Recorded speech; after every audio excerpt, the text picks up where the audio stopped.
Donc l'exploitation, c'est un GAEC, on est 3 associés et nous avons 2 salariés, donc nous sommes 5 personnes actuellement à vivre sur cette exploitation. Nous sommes spécialisés, nous faisons que du lait bio. Donc en quelques chiffres, c'est assez simple, c'est 1 million de litres de lait produit sur 196 hectares. Nous avons 120 vaches laitières, donc une productivité par vache relativement importante. Donc l'historique de l'exploitation, c'est un arrêt du labour parce que les associés de l'époque étaient déjà convaincus que le sol c'était quelque chose de très important dans nos modèles agricoles. Et puis après le choix des associés qui s'est fait moi avant que je m'installe, ça a été de passer aussi en bio en 2010. On fêtera les 10 ans de la bio l'année prochaine sur l'exploitation. Il y a encore peu de gens en agriculture biologique qui pratiquent le sans labour. Nous, on est dans ce système-là sur l'exploitation. On part du principe que moins on touchera le sol, moins on touche le sol, moins on perturbe la vie du sol, et plus on va être capable de capitaliser en vie microbienne dans ce sol, et plus ce sol va être un sol qui fonctionnera et qui aura une bonne fertilité pour les plantes qu'on va faire dessus.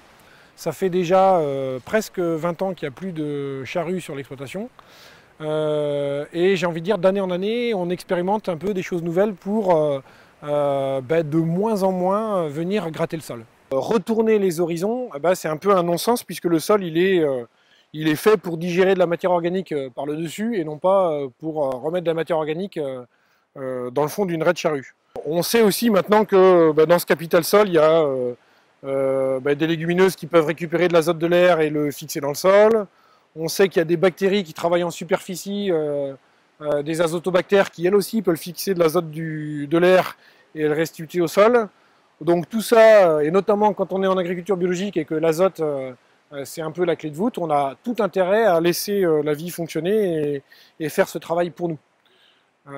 Donc aujourd'hui, effectivement, on s'embête, on expérimente, on teste, mais c'est grâce à tout ça qu'on a déjà trouvé des solutions qui sont pertinentes économiquement pour l'exploitation et qu'on espère en trouver d'autres encore qui feront leurs preuves dans les années qui viennent.